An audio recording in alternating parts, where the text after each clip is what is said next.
सखियों, क्या आप जानती हैं, एक ऐसा मास होता है जब धरती पर देवता उतर आते हैं, जब गंगा की हर लहर में प्रकाश नाचता है और जब एक दीप से पूरे कुल का भाग्य जगमगाता है। वही है कार्तिक मास। और इसी पवित्र मास में रहती थी एक नारी जिसका नाम था विरजा।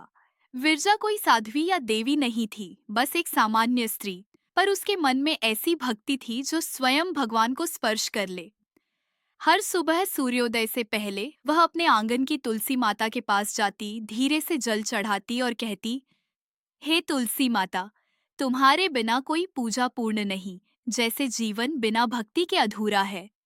वह दिन भर लोगों की सेवा करती, पर शाम होते ही सब काम छोड़ गंगा तट की ओर चल पड़ती, हाथ में एक मिट्टी का दीप जिसे वह अपने हृदय के दीप की तरह संभालती। उसका पति कई वर्ष पहले किसी व्यापार यात्रा में चला गया था और फिर कभी लौटा नहीं। गांव वाले कहते, विरजा, अब छोड़ दे ये सब। दीप जलाने से क्या कोई लौट आता है? विरजा बस मुस्कुरा देती। दीप किसी को बुलाने के लिए नहीं जलता, दीप तो भगवान को देखने के लिए जलाया जाता है।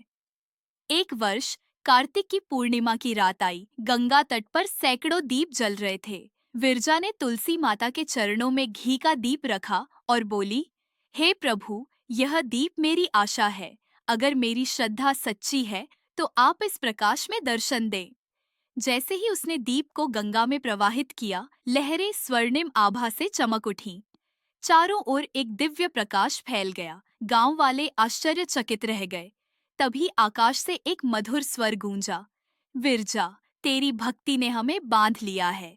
जो भी कार्तिक मास में तुलसी को जल चढ़ाएगा और गंगा या तुलसी के पास दीप जलाएगा, उसे जन्मों का पुण्य प्राप्त होगा। उसके घर से दरिद्रता सदा के लिए दूर होगी और उसकी आत्मा विष्णु लोक को प्राप्त करेगी।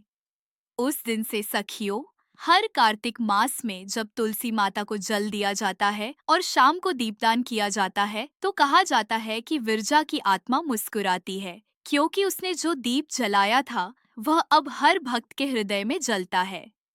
तो सखियों, जब भी आप कार्तिक की ठंडी संध्या में तुलसी माता के आगे दीप जलाइए, यह कहकर जलाइए, हे प्रभु, यह दीप केवल तेल और बाती से नहीं, मेरी श्रद्धा और प्रेम से प्रज्वलित है।